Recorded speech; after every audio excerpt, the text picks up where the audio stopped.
Good afternoon. I'm Phil Brown, and I'm glad to be here, and I sincerely mean that.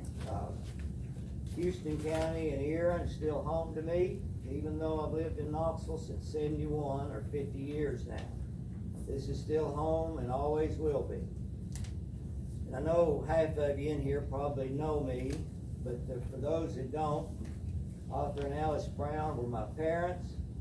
I was raised on Long Branch, went to grammar school at Tennessee Ridge, graduated from Erin High School in '61. We were the only class that we could turn our ring around either way, and it'll say 1961, so you can think about that a minute. And the E, it can go either way too, and still be an E, so. And also, I got a lot of my education on the front porch of Brown's store. And I will have to say that Clinton and Greg's grandmother did her best to keep us boys on Long Branch, make us do the right thing. I'd like to thank you for inviting me here tonight to talk about the history of Road Materials Incorporated in the Wells Creek Basin. I'm certainly not a geologist or an expert about the topic. My only claim to fame as far as the Wells Creek Basin is concerned, I was working at the Cumberland City Quarry when Vanderbilt University did their study in the mid-60s. They had a geologist named Herb Tiedemann who moved to Erin and spent a year or so here studying this geologic happening. Herb and the Vanderbilt Geology Department spent lots of time in the quarry and the surrounding area. And one of the main things I remember about that, the geology department at Vanderbilt would call us, and I got to answer the phone, and they could only come to visit us or go down in the hole the days that we weren't working or hauling out of there, or dynamiting or whatever. And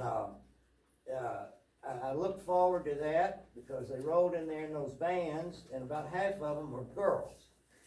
And I was 20 then, and they were also. And I tried to pick out maybe when I thought Daddy had the most money, that I would go talk to. And but so much for that. I wished I'd asked Herb a lot more questions about what he was doing. I didn't know what they were doing, but at 20 years old, I wasn't that concerned or interested that much about the Wells Creek Basin.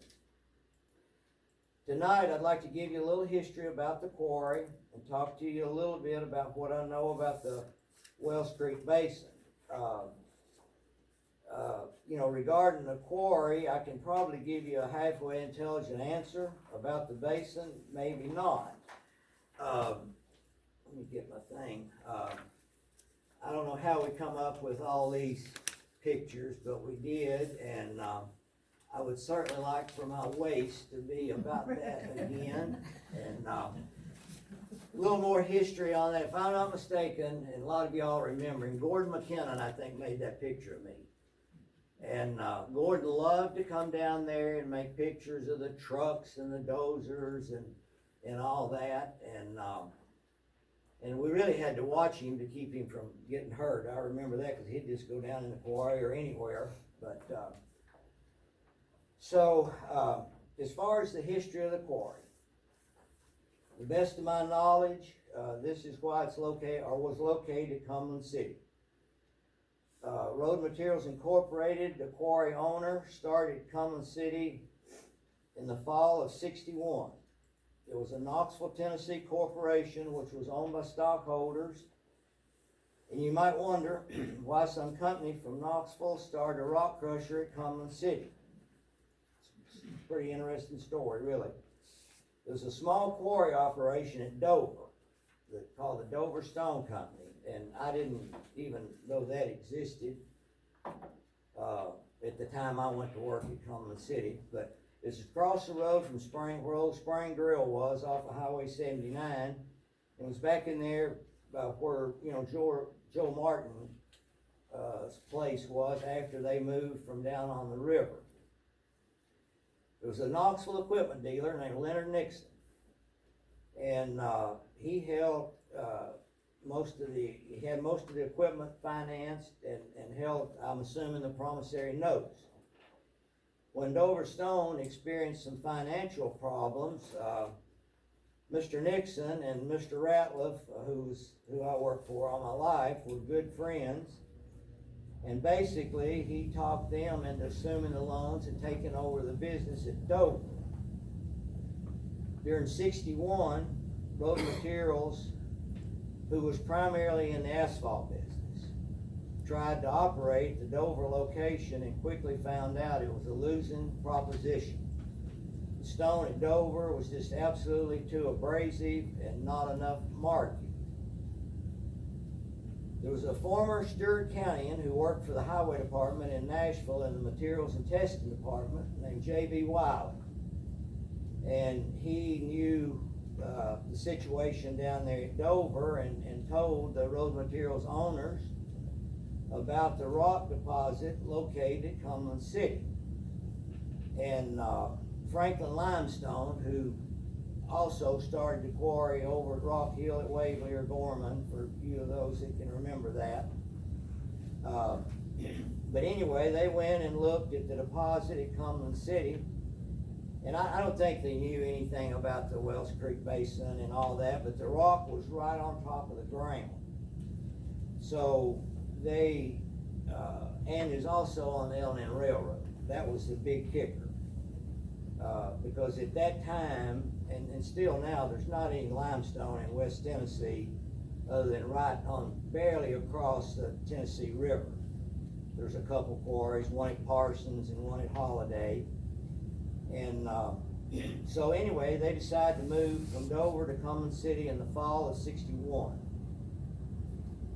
So, and I think it was late fall, but they got the plant, you know, halfway ready to run, we'll say by January of '62.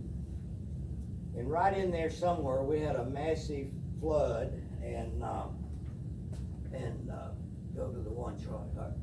And this is really what it looked like when I went to work there in '62.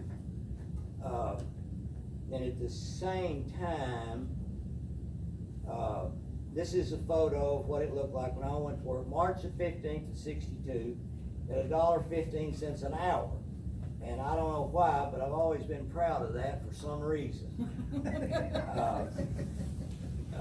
I was tickled to death to have a job. I really was. But anyway, it was flooding. And there's the little scale house that I went to work in, and that's where we weighed the trucks. And the road came out through here, and you can see this is a hill here. And you know, in later years, all of this was in the quarry, and that's the boom of the shovel sticking up. I'm assuming that they walked out of the hole because the hole was full of water. And of course, the only way to get in here, well, when it got down to about there, you could come through here in a truck. As a matter of fact, the first day I come down there to talk to them about going to work there, I rode in the rear end of Liston Lewis's pickup truck. And but the hole was started right back in here by Franklin Limestone, and it was very, you know, it size of this building maybe, very, very small, barely. But they had crushed some rock there and had it piled up on the hill back up here behind where our shop was. Water at this time, now this water was down some here, but before this, it actually got up in about there in that office, the scale house.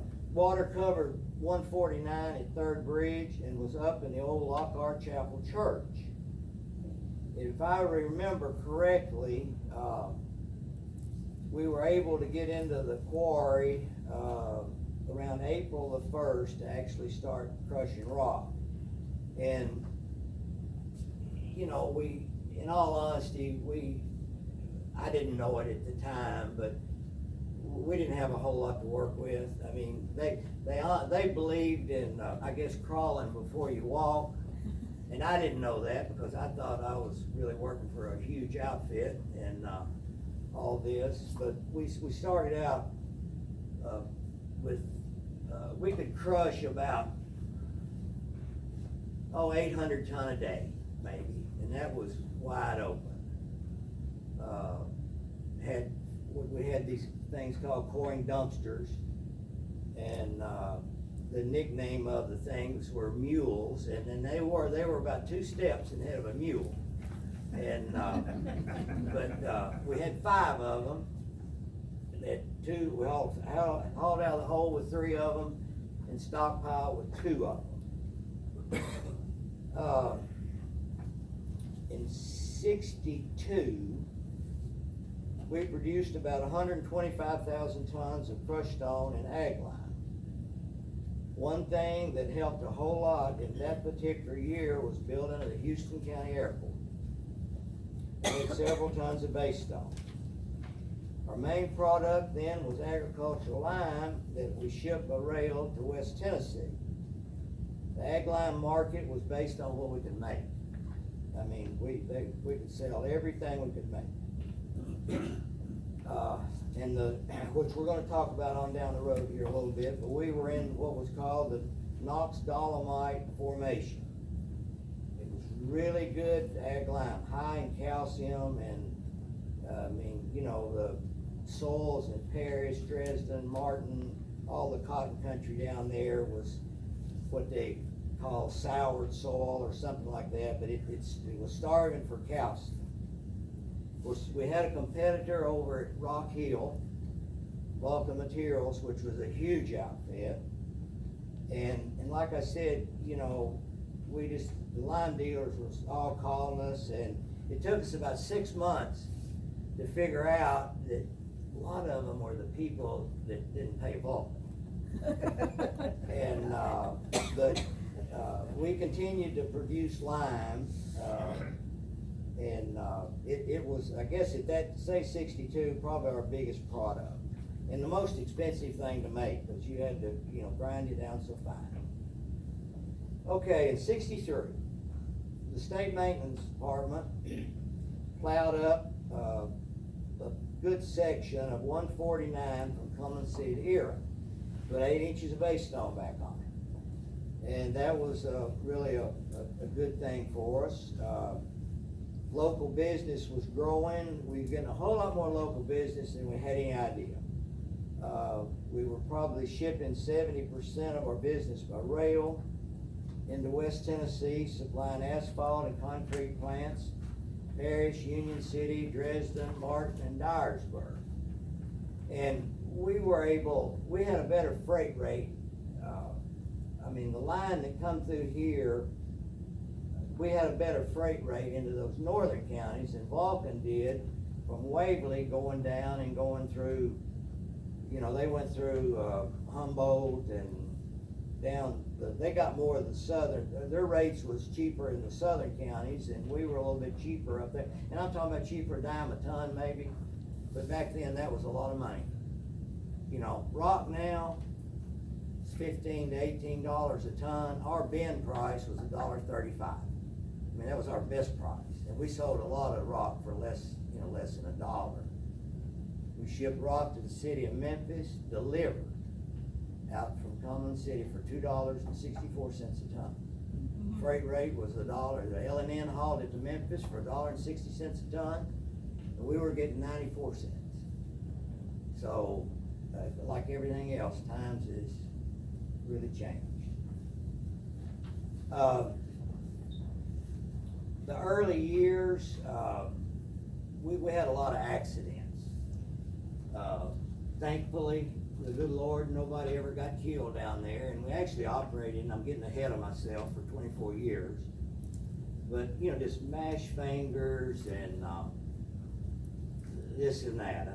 Just a lot of, and fooling with dynamite, which was very dangerous, and we were very lucky, really, even though we didn't have a lot of accidents. I was going to work one morning, coming in the road right here, and back over this way was the main line, and of course we had a spur that came in there, where we loaded our cars, and it would hold about 25 hopper bottom cars.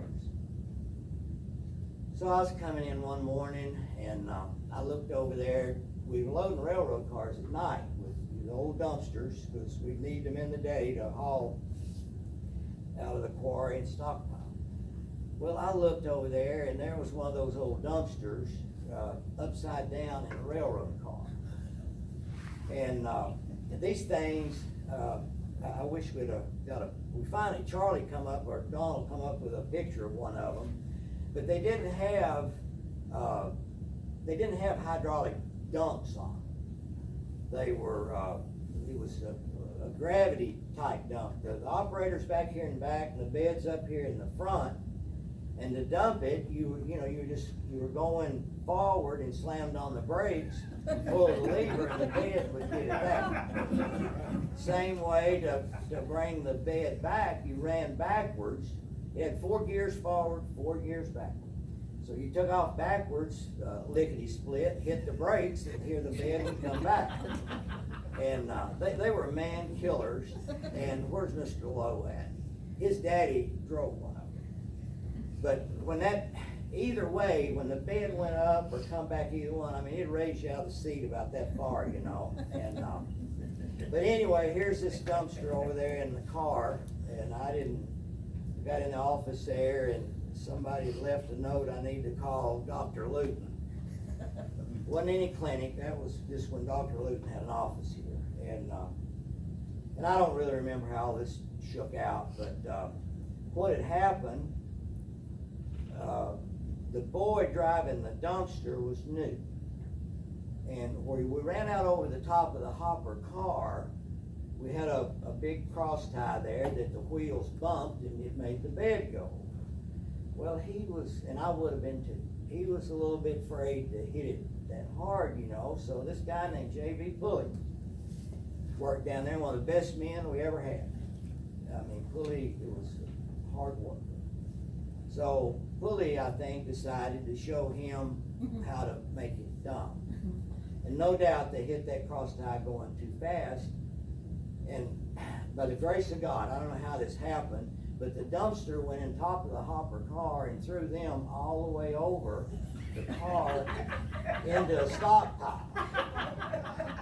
And they were both skint all, you know, hopper bottom cars, a lot higher than the ceiling, and they went all the way over it and then hit the ground, so pretty good lick. Well, apparently Sid Reynolds, the new guy, he was skinned all over and hurting, and Pulley walking out, I'll take you to the doctor, and I remember Pulley had a 59 green Chevrolet. So Pulley loads him up, and they come over here, I don't know, 12 o'clock or 1 o'clock in the morning, calls Dr. Luton at home. Dr. Luton comes down there, and of course, Pulley goes, oh, I'm fine, just take care of Sid. So Dr. Luton starts patching on Sid, and he notices that, you know, Pulley keeps feeling of his neck. And so Dr.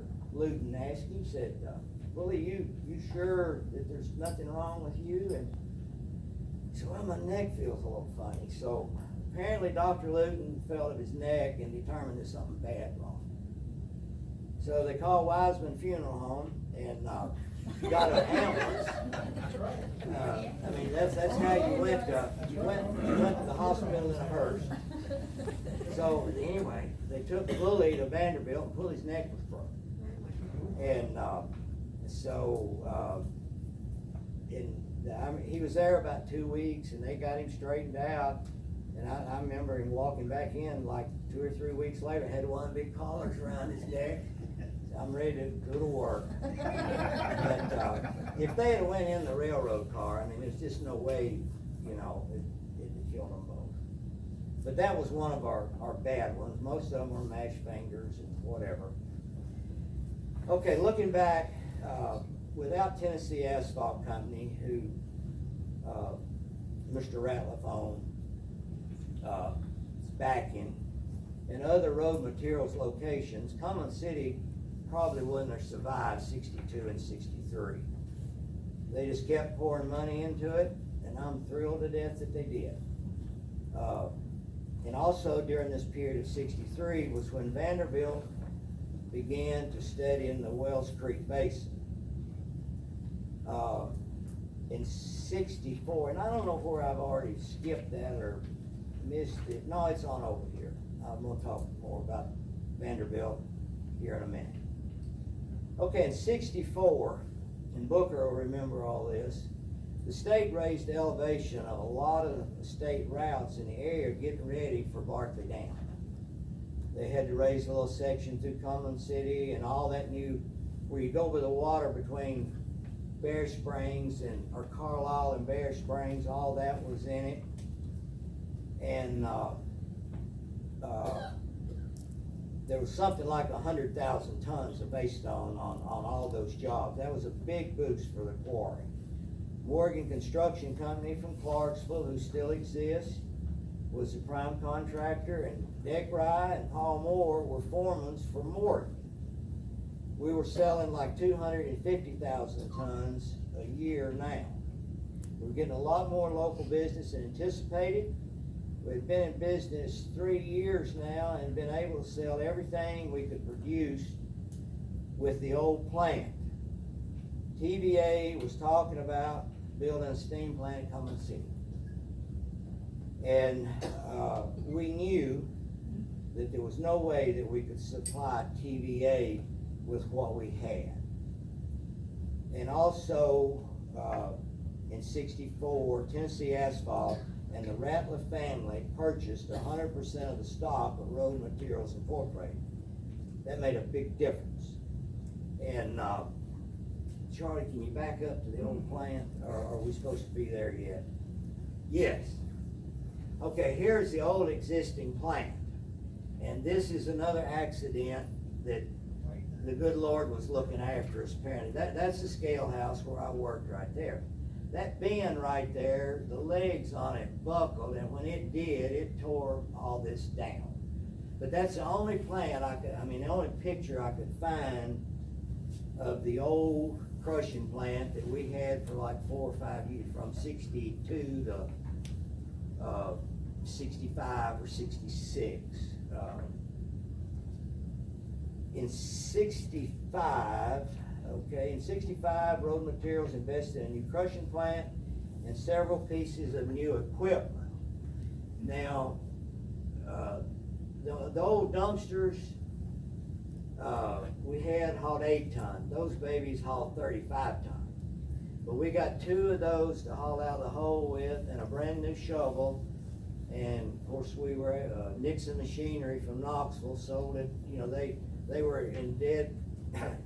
indeed obligated or indebted for what, now they were proud they had it. So most of our equipment, and a lot of the equipment dealers in Nashville, didn't like that, but that's the way it was. Also, in 65, Tennessee Asphalt Company bought J.R. Hayes Construction Company out at Paris, at their asphalt plant in Paris. So we'd be supplying ourselves at Paris asphalt plant. And that is sort of when I began to learn a little bit about the asphalt paving business. And in 66, Tennessee Asphalt put up a small asphalt plant in the quarry, Cumberland City. It was a bad mistake. This little dude would only do about 500 ton a day, but there wasn't that much asphalt paving in the area, and they had that, and so they brought it down there and set it up. But 500 ton a day was about maximum. TDOT, the Highway Department, built a new road from Carlisle back toward Cumberland City. I think a lot of y'all remember that. It had about 60,000 tons of base stone on it. And Paul Murphy was the contractor. He was from Cumberland Furnace. Great guy. In the fall of 66, I got a promotion. I got out of the scale house and actually started selling stone in West Tennessee and egg lime, West Tennessee and northern Mississippi. Now, one kind of funny thing about that, that when the people would call in and order, you know, their shipments by rail, and we did, I'm gonna guess, you know, maybe by this time we was 50% truck and 50% rail, but these people called in there, and I talked to them all these years. You know, send me 10 cars today. I call them back the next day, I'm sorry, we didn't get you but 5, and then I had to take the, you know, take the abuse. And, but, you know, I picture it in my mind what all these people look like. And, boy, I mean, I got some surprises. I mean, this one guy, and I'm not gonna tell you who, what, or where, but he was kind of the spokesman for their company, and I thought ran the company pretty much and all that, and I could see him with his coat, you know, back then everybody wore a coat and tie. I could see him in that office with his coat and tie on and all that, and I never will forget the day I went in there and introduced myself to him, and it wasn't what I was expecting at all. I mean, he was scratching the top of his head with a pencil and the dandruff was flying. But, and there was a lot of cases like that. Nobody looked like I thought they would look. All right, in 67, and by the way, I'm not gonna go all the way through 1986 here, so y'all bear. In 67, TVA announced that they were gonna build a steam plant. Cumberland City, a half a mile, it was from our operation over to their concrete plant was a half a mile. They estimated there's gonna need 1 million tons of crushed stone. And that same year, with this little plant, asphalt plant here, we did the first paving job, and I think they had paved some on 13 with hot mix, but this was one of the first asphalt paving jobs in the area from here into Cumberland City. It was the only job we used this little small asphalt plant on, and it took forever. 500 ton a day, I mean, it was slow. And most days we didn't get that much because it was something broke. Okay, 68, the quarry's 6 years old now. A big spring flood occurred in the area, Erin flooded. There's water in Southern Gauge, and the quarry flooded again. We had to build a new road and a new scale house to get around the water because TVA was already getting started. And we had to just build a whole new road to get where we could get out the rock to go to them, because we couldn't let them wait. Like I say, we're getting rolling. I think that was our biggest year, and that particular year, I think we sold TVA like 750,000 tons. Now that's 5 or 6 times more than we did in 62, of course. TVA poured 1,000 yards of concrete some days, plus all the other stone they were using. And we're supplying all of their concrete aggregate, plus making the manufactured sand. And we stayed with them pretty good on everything except the manufactured sand. And we would literally get down to maybe we had 2 loads of manufactured sand. But I will say this, and anybody down there with TVA could tell you this week, they never had to wait on a load of rock to pour any concrete. But I mean, the manufactured sand we had to make 24/7. And we made it with a little separate plant. But here you're getting a shot of, you know, knowing how much work we got to do and that going on. Now that's Wells's Creek right there. The river just backed Wells's Creek up, and that's where we got the water, and we got a better picture than that will show you, but that's actually we built a dike right there. Is that coming, or have we already done it? Okay. Okay, let me see where I'm at here. 69. I married Ann Hagler's sister in that next room right over there.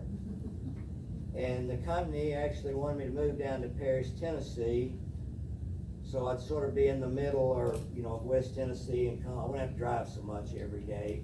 But most days I was coming to Cumberland City. TVA is still keeping us busy, as well as all the other business we were doing with our West Tennessee customers. Then, about that time, this is Charlie, or Mr. Bateman's got new asphalt plant. That was by far not a new asphalt plant, but it would run about 1,500 tons a day, and it was much an improvement, of course, to the old plant. And they bought that down in New Orleans, and it, you know, been down there on the coast, and we had to do a lot of work to it, but it was a pretty good asphalt plant. And of course today they're so modern, and the dryer's right there, and way back in the old days, turn the diesel fuel on, we had a 5-gallon bucket right there that had a mop in it. We lit the mop and stuck it up in the dryer and turned the fuel on. And in a minute she'd go whoom, you know, and but she lit. But that's the way you let a dryer. Today, I mean, you don't even, these new asphalt, you don't even hear the dryer running. I mean, it's all started, you know, it's a lot different.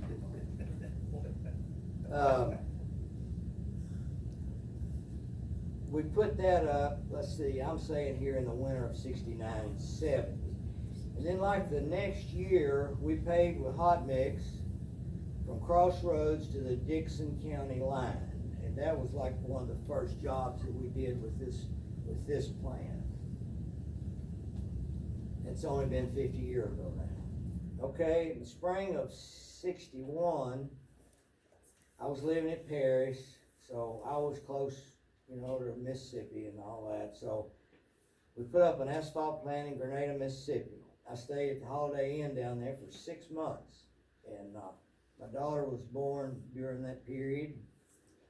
And but anyway, I didn't have to stay down there, thank heavens. And about this same time, the trucks got, you know, catching up with the rail rates. So we quit shipping much by rail, and even to ourselves at Paris, we were hauling it all by truck. And somewhere in there, we just almost quit shipping by rail, and when we did, that was it as far as the rail was concerned. And also we were still selling TVA lots of stone in 71. I don't know, I think they actually cranked that thing up about 74. I'm not sure of that, but it was way along in 71. Okay, from 72 to 75, we resurfaced several routes from this Cumberland City asphalt plant. The state was widened in 79 between Dover and Paris Landing, and we did quite a bit of that. And the quarry business was slowing down due to the completion of the steam plant. And I'm gonna take a big jump now. I mean, and I'd moved, I left this out, the fall of 71, after I went to Mississippi, they moved me to Knoxville. So, from 75 to 86, and I know that's a long period of time, we continued to operate and did a lot of resurfacing work and some new, the road from Cumberland City to Clarksville was built, and but the asphalt plant was making it worthwhile to keep the quarry. If you didn't have the quarry, the asphalt plant was no good.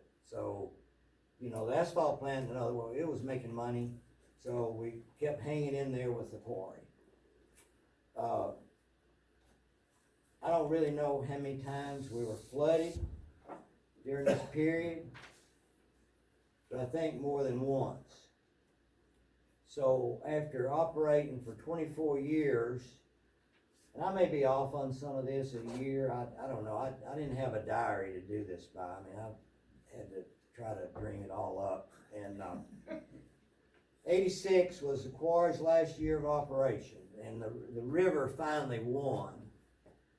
Have you got that other picture that shows that dike any better than that? No, that's the last one we got there. Okay, what actually happened? And I don't know, I can't tell you if this is the flood that killed us or not. But, this dike we built, we threw it up there with a drag line, and the dirt all come out of this area here. And the water got high enough here that it came over, and somewhere right in here, it cut that dike in two. Well, when it did that, I mean, it didn't take half a day till this thing was full. But the problem, it took all that dirt out of that dike in there with it. So we figured that, we might have 20 foot of dirt in the bottom of the hole. And it just wasn't worthwhile to, and we knew we was losing the asphalt plant. But it just wasn't worthwhile to try to pump that thing out. And it took probably 2 months maybe to pump that, pumping like 3 8-inch line, pumping 24 inches of water. But it took a long time, but we was gonna have, in a later picture, you can see a little bit more about the size of it. But, to try to go in there and get all that dirt out, we gave up.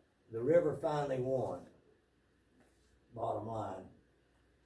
It's been gone for 35 years, which is really hard for me to believe. And, I really like that place.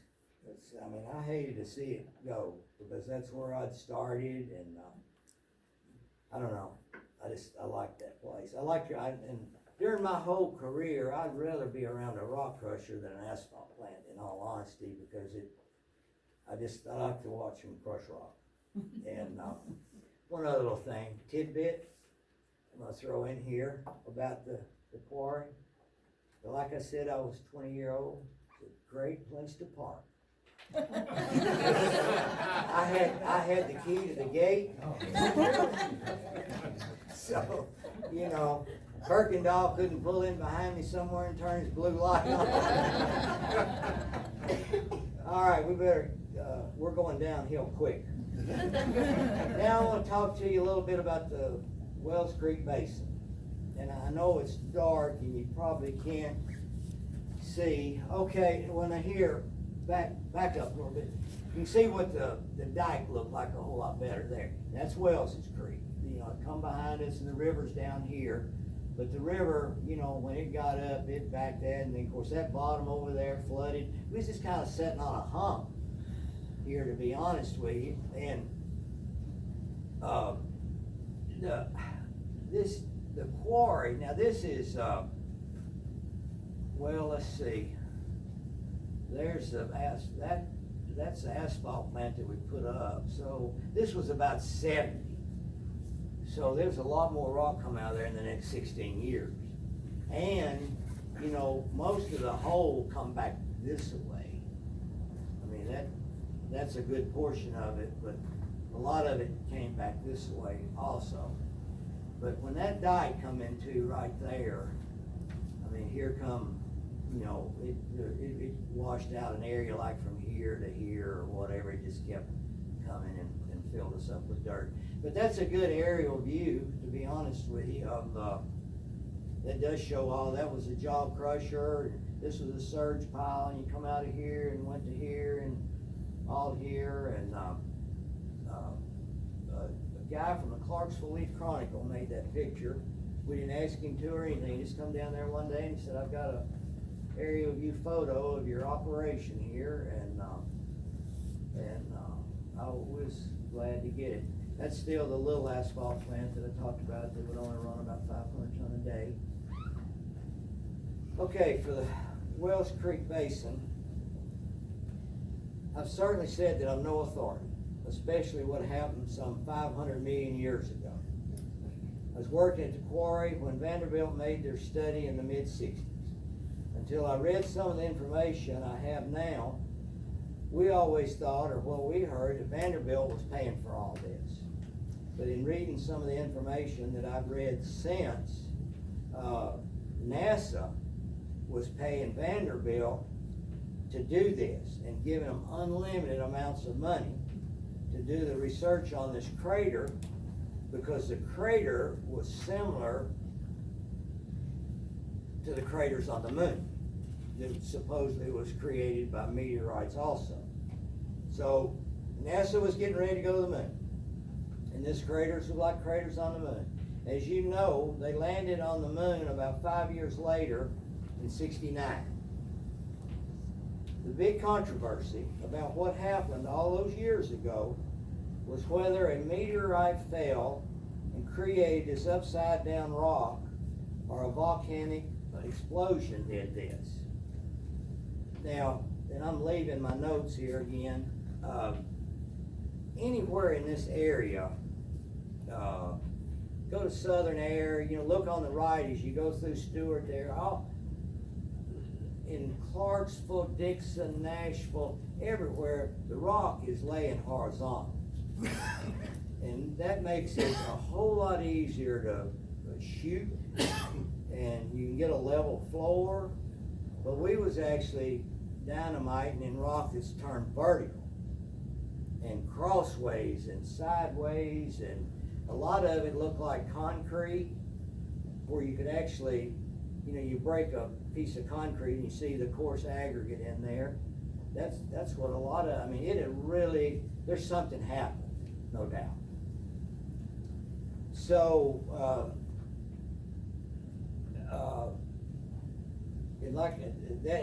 that's who Herb Tiedemann was working for, and there's a couple other guys. And Donald told me, and I never knew, I know where Herb lived, but I think he actually had an office down by where Dud Brooks's barber shop was, right across from Avert's drugstore. Used to be Avert's drugstore. Okay, the conclusions that I've read definitely lean toward it being a meteorite that fell and created all this. And all I can say, it must have been huge and moving fast to knock the dolomite limestone that we were crushing in all this other area where it's 2,000 foot deep. It was laying on top of the ground where we were. They didn't find any evidence of a volcanic explosion in their search. Now this is a Vanderbilt crowd. Nor did they find a meteorite. But the theory is that it was moving so hot and fast enough toward the earth that it exploded and disintegrated when it hit the ground. Now I always thought it hit over here and knocked the rock up over here, or create the basin, but in reading this, apparently it penetrated the earth like 2,000 feet. Now you think about that big a thing, and then it exploded. And that's when it blew the rock to the top. It's not that it hit here and knocked it up here, it actually went underground and exploded. The general interpretation, and I'm reading from somebody else's stuff here, but I thought this was interesting. The preferred interpretation is that a meteor nearly 1,000 feet in diameter and weighing from 20 million to 100 million tons, traveling between 36,000 and 90,000 miles per hour, struck the earth possibly from a north-northeast direction and penetrated about 2,000 feet before exploding. Now from Cumberland City, I'd have to think about that a minute, exactly where north-northeast, I guess that's toward Grice's Creek is where we come from, I don't know, maybe. The explosive impact is interpreted to have resulted in a crater about 4 miles in diameter with a large central mound and exterior ring depressions. And they talk about the hill, and I always kind of thought that we started in the hill. But what I've read, they're talking about the hill area is over there, come in from the old Hollister place. And y'all know where that's at, where Phyllis Rye lived, and There was a quarry a little quarry started back in there. And Donald's told me that's where he's found most of the shatter cones and stuff that's evidence of this happening. But see, when we started here, I mean, this was a hill. So even though that's maybe 80 foot deep right there, I mean, if you were back up here in the middle, that, you know, that could be 150 foot deep. Is the further we went, it was kind of like a football. It fell off, as you can see. I mean, you know, it's coming downhill. And of course, unfortunately, we was coming downhill going toward the dike. And of course, we were driving here, and we made some mistakes by crushing some of this. This area here was all shale. And really, our prettiest face was down, this face right down through here, but we couldn't do anything there because the crushing plant was sitting on top of it. But that was pooched up, definitely. And we didn't have to strip. I mean, out here, well, you can see, I mean, the rock was just right on top of the ground, but it was dropping off. And of course, the further you dropped off, even down, you know, any direction you drop off, you're going toward water, because you can see the tree line there. That's a lot lower elevation than, you know, over in here.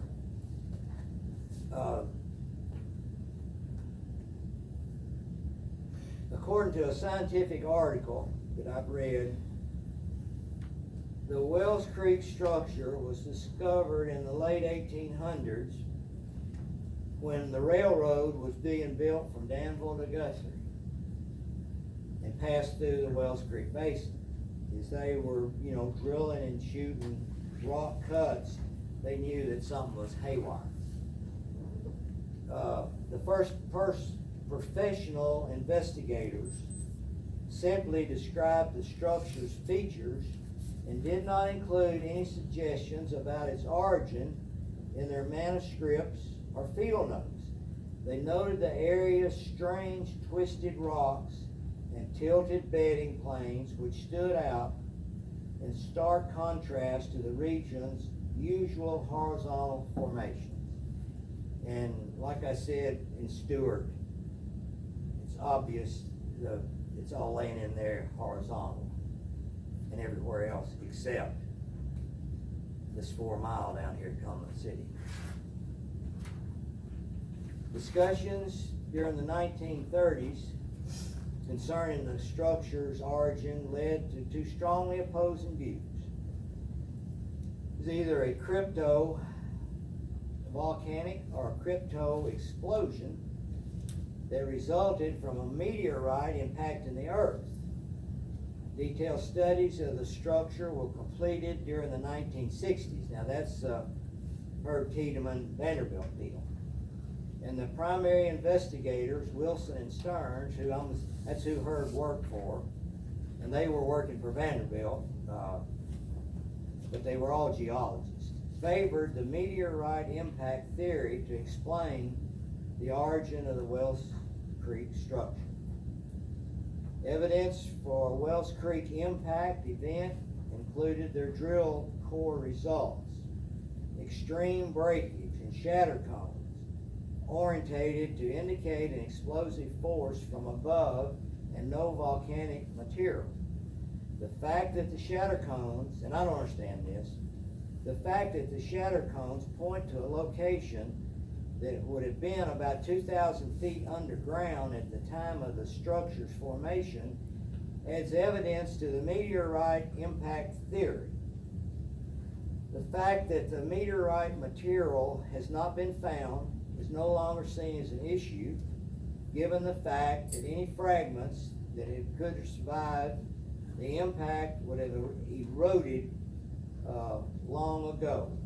And you can, talking about the age, I mean, you can read that this happened 500 million years ago, higher numbers than that. I mean, so, you know, who knows?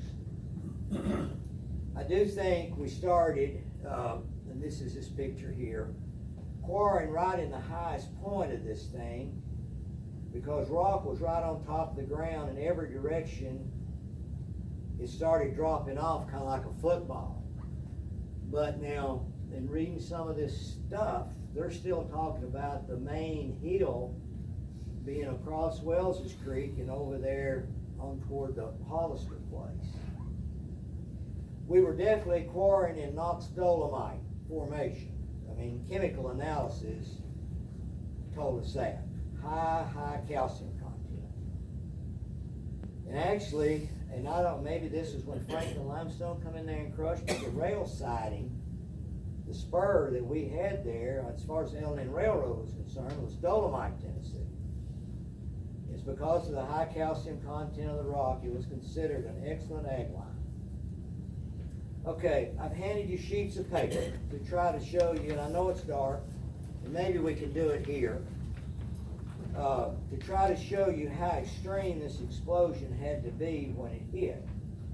Sheet 1, which is this one, I think we could say this is what the normal formation of layers of this area looks like. It's not in the Wells Creek Basin.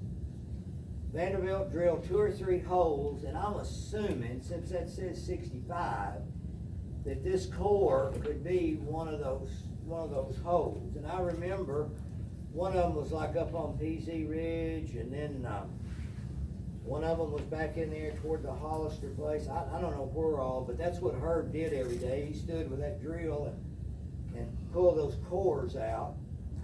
And I don't know, I know they must have drilled 2 or 3 of them around the area of the basin. And they went roughly 2,500 foot deep. And in sheet 1, dated 1965, may be a cross section of those cores. Notice on this sheet, the location of the Knox Dolomite, which is approximately 2,500 foot. So right there is what's on top of the ground there where the quarry was. And you go up here 2,500 feet roughly, and the surrounding area, and I guess this was different names way back. This is 1890, and this is a geologic name for it now. I know the quarry at Clarksville, I'm pretty sure it's in St. Louis. But this got to the top of the ground some way, and that's the big deal. And once they did these cores, they pretty much had the evidence.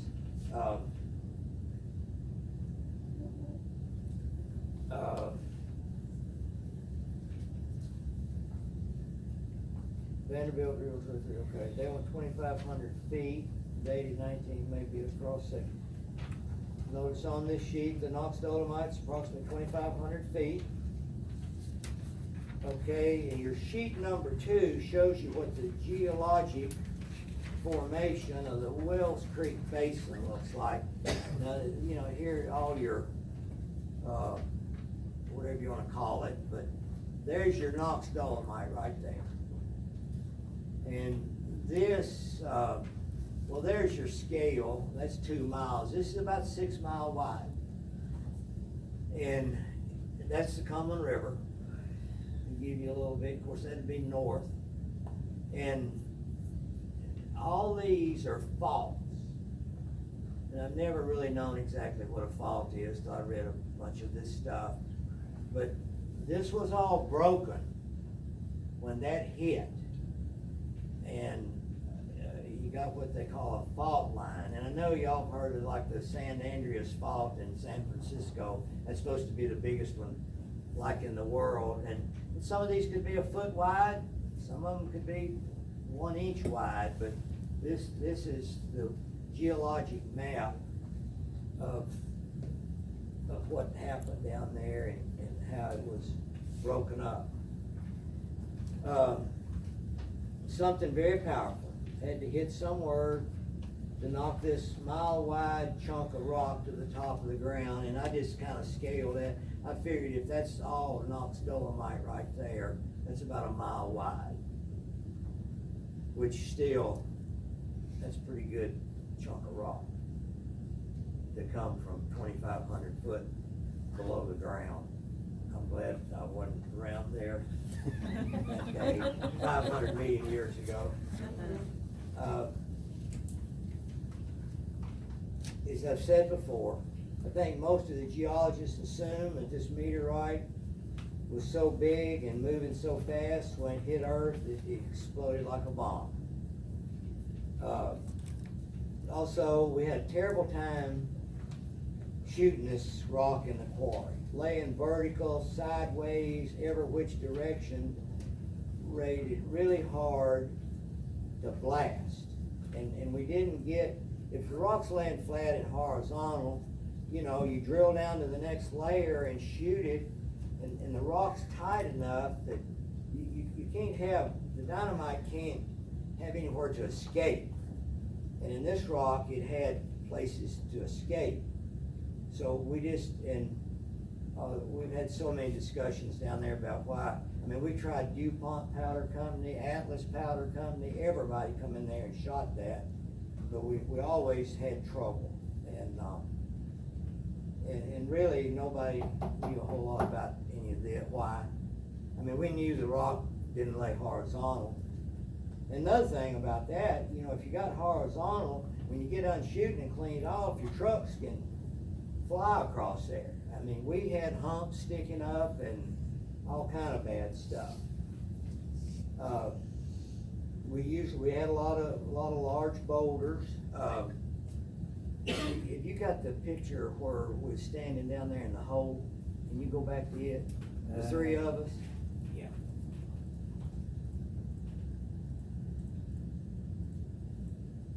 See all that stuff? Well, that won't go through the jaw crusher, of course. And we had a drop ball on that machine.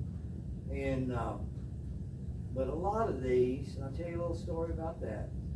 A lot of these we had to drill in. We took jackhammers. Now this was before M. Shaw, OSHA, and all that, because they'd have put us in jail. We'd come in here and say like right there, we'd drill a hole in that, and then drill a hole in another hole there. We'd say we'd drill 10 of them or whatever, and the fuse come on a roll. We'd take we'd drill a 2-inch hole and put an 1.5 inch stick of dynamite, or just a piece of an inch, I mean, this much. And we'd put a fuse in it, and we'd take, and we checked every roll of fuse, because they were different. But we'd cut us off like 18 inches of that fuse and light it, and then take our watch and see how long it took to burn that 18 inches. And that's what we went by. They did. You know, I could light one, I was gone. But say you had a minute. Let's say we'd light for 30 seconds and take off running and go down there and get underneath that shovel there. And boom, here they'd go, and it was busting. Well, one morning, early on Monday morning, I came in, and a lot of times we'd have a couple guys come in and do that. And the road, the old road went up through there. And it just doesn't, well, maybe right there it is. Yeah. Can y'all see a road right there where different? That was the old road. We're coming out this way now and coming up to where I showed you the shop and coming to the primary crusher. So anyway, we had these two guys come in early on Monday. Lyman Brooks was one of them. Another boy's name was Durham, and he come in from, he wasn't from around here. He wasn't a Durham from around here. But I pull up down there, and Lyman Brooks is running out down the road there, and he told me, Brown said, a stick of dynamites went off on Durham. And I said, well, we got to go down there and see it. He said, I'm not going. And I didn't want to, because I was seriously, I was expecting to see a leg over here and an arm over here. But anyway, I went down there, and I pulled up there, and he wasn't there anywhere. So I thought, well, I'm not going, I believe I'll go there. He's not here. No, I'm kidding. But anyway, I stood there a minute, And I looked, and there's poor old Durham crippling up that road right there. I never was so glad to see anybody in all my life. And he actually had a broken leg. He had a broken leg, but and how he survived that, I have no idea. But that's, and like I said, they'd put you in jail for measuring the length of a fuse and then lighting for 30 seconds and then running. And back on the upside down stuff, when TVA come in there, one more little point on that. I think they thought that they had horizontal rock to set that steel plant on. And of course they started excavating. Let me tell you, I watched that thing built from the bottom to the top. There's more of that thing underground than there is on top of the ground. They went way down. It goes way down there. And but they didn't have that horizontal. They had stuff like turned this way, and then you'd have dirt, down. They had mud, what we call mud cutters. But they'd go in there, and they'd get down there with picks and shovels and literally clean every speck of that dirt out of there, take water, high pressure water, wash it, and then they poured it full of concrete. So that's one reason. The concrete way overrun. They just poured, they had their own mixing plant. They hauled their concrete in little four-yard trucks, and they dumped it. They mixed it. They had a transit mix plant, and they'd back up there and pour concrete half the night in one hole, just one truckload after another. But they brought up to existing grade. They had either concrete or rock. It's sitting on solid for sure. So I guess to conclude my remarks tonight, I'll reiterate, I'm no geologist, and they certainly don't need my opinion to back up the results. But what I learned working with the rock at the Cumberland City Quarry, I'd have to agree with their findings. Simply put, that meteorite blew the Knox Dolomite 2,000 feet to the top of the ground, and that was good for quarrying because we had very little stripping to do to get to the rock. I'm not sure what all it messed up 5 million years ago, but it was really a blessing to our rock crushing business because no stripping. And a lot of quarries moved 80 foot to get to the dirt, or get to the rock. I'd like to thank Mr. and Miss Bateman for helping me set all this up. I also got 2 free breakfasts at their house. I'm not leaving till later on in the morning too, Charlie.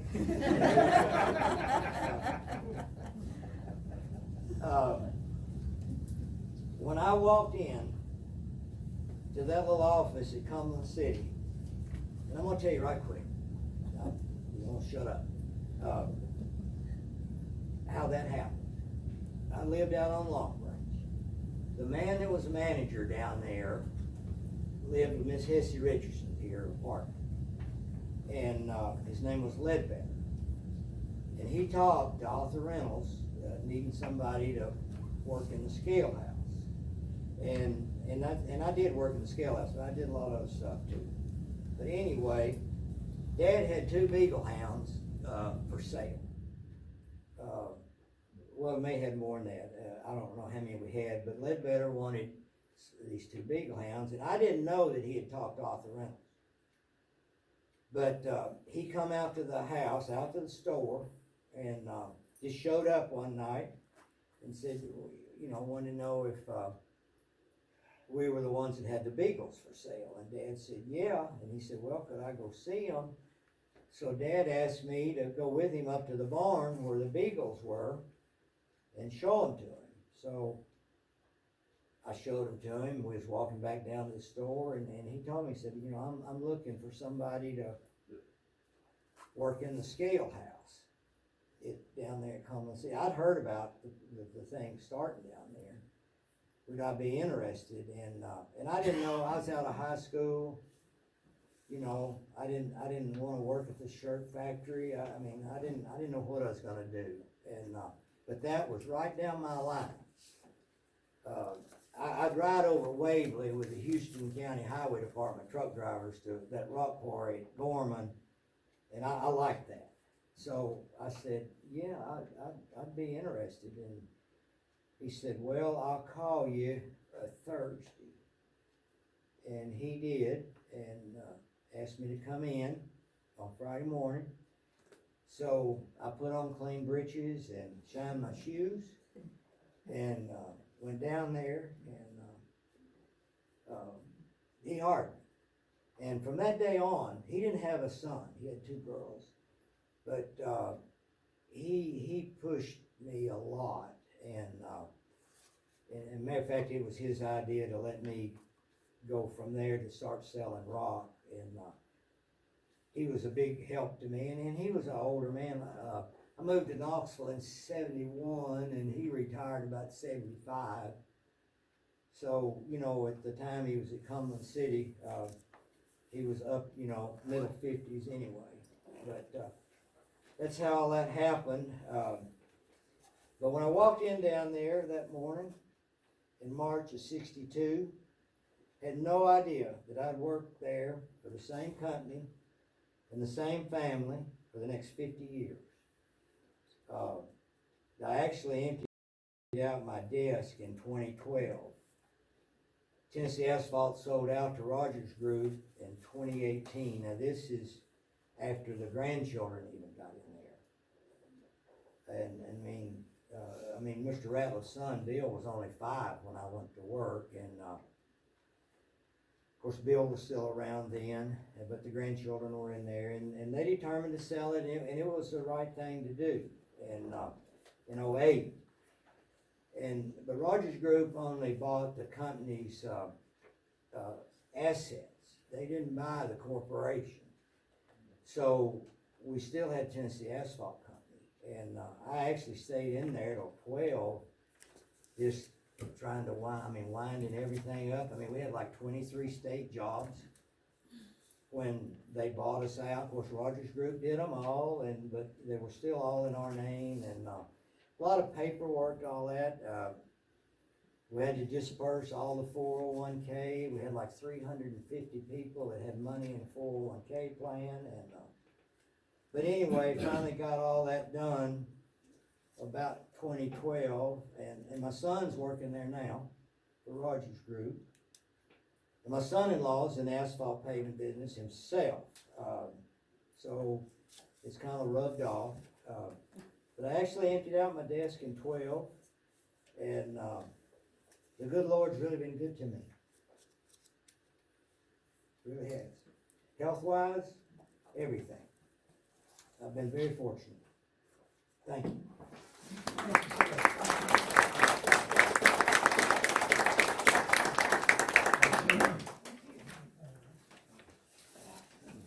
Thank you, Mr. Brown, for your presentation. The history of Cumberland City